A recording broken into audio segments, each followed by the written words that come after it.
근데 확통으로 가잖아요. 응? 참고로 내 수강생의 반응 확통 선택자예요. 확통으로 가잖아. 그러면 이건 정말 여러분들 조심하라는 거야. 내가 확통을 하는 애들을 미적으로 바꿔서 1등급은 굉장히 쉽게 만들어. 근데 미적 친구를 확통으로 갔을 때 1등급은 되게 어려워요. 왜냐면 일단 1컷이 96인 수능이 많아. 1컷이 96이야. 92로는 2등급 나와요. 내 기억으로는 작수도 그랬고 작작수도 그랬던 것 같아. 근데 그러려면 딱 공통 하나만 틀려야 돼. 근데 확통은 이게 케이스라는 걸 하나만 누락해도 틀릴 수 있잖아. 공부 과정이 어려워서가 아니라 문제풀이 과정 속에 확신할 수 없는 약간의 불안감이 미적보다 더 커. 미적은 논리적으로 풀어가서 답이 나오면 되는데, 물론 확통도 그렇게 개념적으로 풀면 답이 나오지 당연히. 세라는 문제는 없거든. 근데 미적보다 내가 얘는 확실히 1등급을 받을 거야 라고 확정을 하라고 했을 때 확률을 얘기하라 하면 미적 친구들한테 훨씬 확률적으로 더 많이 정확히 맞출 수 있어. 그게 그렇게 어려운 거예요. 그리고 이게 확통으로 갔을 때 96을 받지 못하면 바로 거의 2등급이거든요. 근데 그렇게 2등급을 받는 것도 쉽지 않아요. 2등급도 쉽지 않아. 아주 어려운 싸움이야. 그리고 이 미적을 내려놓고 가는 순간부터 공통의 수투나 수원의 식을 보는 힘이 아무래도 공부를 확통적으로 하다 보면 미적 선택자들보다 수학적 언어와의 소통이나 식을 보는 힘이, 함수를 갖고 노는 힘이 약해질 수밖에 없어. 물론 미적 선택자들이 오만함을 막기 위해 나오는 전략적 문제들도 당연히 많지. 하지만 일반적으로는 교과 과정이 수원, 수투, 미적으로 이어져야 시너지가 나거든. 그러니까 굉장히 위험할 수 있어. 나는 확통도 하고 미적도 해. 그래서 여러분들이 어떤 걸 해도 상관이 없어. 근데 본질은 가능성이 있는 걸 해야지. 그래서 이 미적을 선택해서 미적을 여기까지 공부했으면 그냥 여러분들의 선택을 믿고 쭉 가면 돼. 그리고 내가 만약에 3, 4등급이 나왔다. 그러면 1등급을 받기 위해 무엇을 어떻게 할 것인가 방법을 찾아야죠. 그 전략을 만들어야지. 어떻게 제대로 공부해야 되고. 근데 여기서 런을 해서 확통으로 가면 거의 비슷한 상황에서 또 똑같은 생각을 하게 될 거라고. 다 비슷하거든. 어딜 가나 사람 사는 거 비슷하다고 하잖아요. 다 비슷해요. 그러니까 도피하듯이 가는 건 그 끝에 좋은 결과를 얻는 걸 별로 본 적이 없다. 근데 이제 죽어도 내가 미적 공부를 못하겠어 라면 도저히 기본 문제도 이해가 안 돼. 그러면 이제 진단을 한번 받아봐야지. 그런 경우에는 확통도 이해가 안 될 확률이 굉장히 높아. 그러니까 어디가 문제인지를 정확히 진단해야 돼. 오케이? 근데 이제 조금 위험한 건 요즘에 확통 런을 이제 굉장히 많이 물어봐요. 우리도 수강생들이 QA로. 근데 요즘 확통 런은 8사가 나왔는데도 전략적 확통 런을 묻더라고요. 그러니까 예전에는 진짜로 미적이 너무 방대하고 너무 어려우니까 도저히 할 수가 없으니 확통이라도 해볼까요? 라는 어떤 고민을 했다면 지금은 8사가 나왔어. 그러면 그게 미적의 1컷 왔다 갔다 하는 거야. 항상 83, 84, 85 사이가 1컷이거든요. 그 왔다 갔다 하는데 전략적으로 미적 8사가 확통을 고민한다. 이거는 잘못된 시장인 거야. 그건 진실이 아니라고 생각해 나는. 약간 위험한 얘기일 수도 있는데 이 얘기를 꼭 해야겠다라는 생각을 해서 기회를 받으면서. 그건 여러분들을 위한 게 아닐 수 있는 거야. 위험한 선택일 수 있어요. 84가 전략적으로 확통을 선택한다? 96점을 받아야 돼 그러면. 84가 전략적으로 한두 개를 더 맞출 노력을 하면 되는 거야. 이해돼요? 그래서 함부로 확통론 이것도 굉장히 위험할 수 있다라는 거. 그게 다다음 해, 그러니까 지금 고1들은 확통을 직접 출제 범위로 갖고 있고 미적이 없어지죠. 그 수능을 생각한다면 내가 할 말이 없어. 어? 근데 아니잖아. 아니잖아, 그지? 내가 좀 인생이 장기전이야. 아니잖아. 그러면 본인이 선택한 걸 믿고 가세요. 미적을 선택했던 이유가 있었을 거 아니야. 꿈이 그쪽이든 내가 미적 공부, 가탐 뭐 이쪽이 좀 맞았든 이걸 선택한 이유가 있었을 거야. 그 합당했던 이유. 어쩌면 밀려서 왔는지도 몰라. 그렇다면 다시 생각해 볼 필요가 있지. 이게 내 선택이 아니었어. 죽어도 못하겠어. 라는 생각을 계속 품고 여기까지 왔다면 상담을 받아봐야죠. 근데 그냥 붐을 일으키는 확통론은 너무 위험할 수 있다. 라는 거. 오케이? 네. 우리 그 6평 본날 올라왔던 댓글이나 수강평 보면 작수 5등급이었어요. 근데 드디어 1 나왔어요. 이런 얘기들 있잖아. 그 지나간 시간이 고작 해봐야 6개월이고 실전 운영 능력 이거 제대로 연습하지 못했어. 아직 실무를 푼 것도 아니고.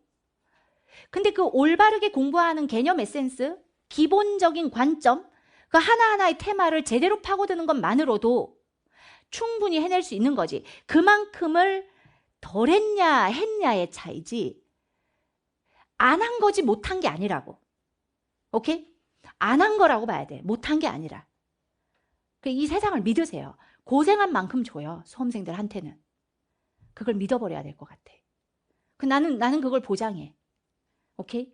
네, 그래서 자기 자신을 잘 관찰하시고 그런 게 있어요. 시장에. 예를 들면 이번에 확통 30번 문제가 아주 독특한 부등식 4개가 나와. 그 부등식 4개를 가만히 쳐다보고 있으면 그 다음 조건에 그 부등식을 결정하는 키가 되는 어떤 하나를 던져줘. 아, 요거를 중심에 놓고 4개의 부등식을 좌우로 정리하면 원래 빅킬러에서 풀던 중복조합의 꼴이 만들어지는구나 라는 걸 인지하고 꼴을 만들어서 딱 한 줄 만에 푸는 문제예요. 근데 케이스가 3개가 나오지.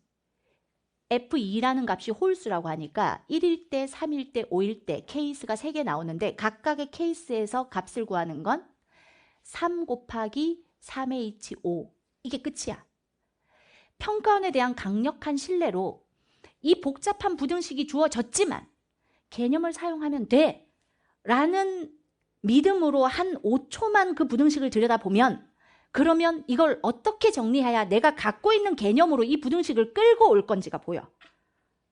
이 얘기를 왜 하는 거냐면 그런데 지금 그 30번이 이슈야. 이렇게 복잡한 부등식이 나와. 그걸 자칫 잘못 스피커들이 있잖아. 해설 강의를 할 때에도 잘못 인지시키면 야 이제 복잡한 식에 대응할 수 있어야 돼 라고 해버리면 하반기 모의고사에 복잡한 식을 가지고 있는 실무 문제 30번이 수도 없이 쏟아져.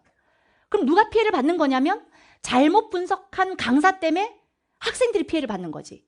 그러한 30번을 풀다가 수능장에 갔는데 막상 수능장에는 그런 문제가 없는 거야.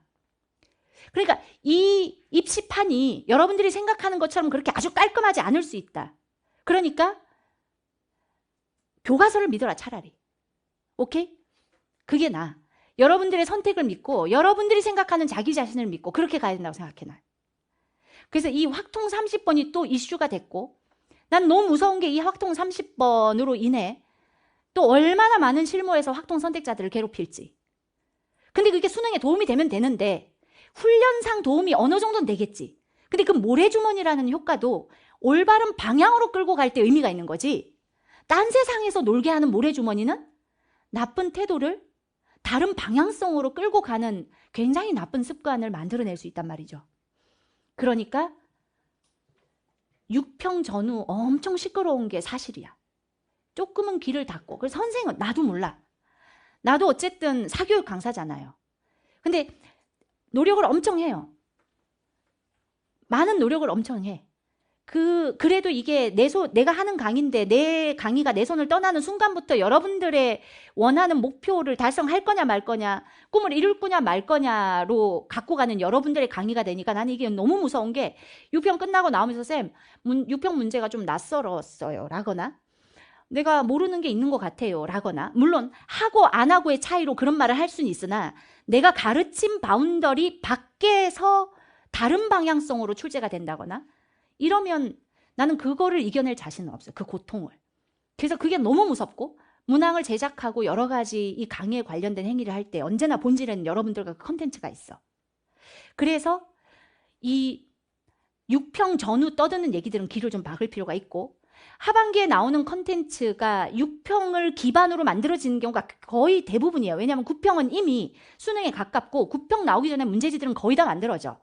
그래서 인쇄 대기 상태로 있는 거기 때문에 9평 이후에 9평을 반영했다 할지라도 한 시험지에 2-3문제만 바뀔 뿐이야. 거의. 문항의 데이터베이스는 거의 다 만들어져 있거든요. 그러니까 이 6평을 기점으로 일어나는 많은 이야기들에는 조금 귀를 닫고 자기 자신을 분석해야 된다. 자기 자신을. 알겠죠? 네. 그래서 주변에 확통 친구들이 있는 경우에 30번. 그래서 우리는 매우 급하게 30번 해설을 또 실장님이 바로 새 소식에다가 막 써가지고 30번이 이슈가 되니까 이걸 어떻게 좀 알려줄까? 물론 해설 강의를 듣겠지만 제 기출 해설 강의는 꽤 많은 친구들이 뭐 수강생인 여부를 떠나서 많이 듣는다는 걸 알고 있지만 새 소식의 제목에다가 30번 확통 30번의 가장 빠른 풀이 뭐 이렇게 누구나 좀 클릭을 하고 싶게끔 그래서 해설 강의 들어보라고 듣고 방향성 제대로 잡으라고. 그거 사실은 매우 전부 다 개념으로 아주 잘 출제된 문항들이라는 거. 그래서 이제는 교과과정 바운더리 외의 것도 해야 돼. 이거 아니야. 여기서 출제할게라고 약속을 했는데 나 사실 저기서 출제했지롱. 이러면 신고해야죠. 내가 인생을 걸고 공부를 했는데 여기서 나온대. 근데 난 이걸 죽도록 공부했어. 근데 사실은 저기서 나왔어. 그럼 어떻게 해야 돼? 수험생의 대표로 여러분들의 대표로 내가 신고해야지 당연히. 고발해줘야죠. 근데 아니잖아. 그런 적이 한 번도 없어요. 분석을 해보면. 오케이? 그래서 무소의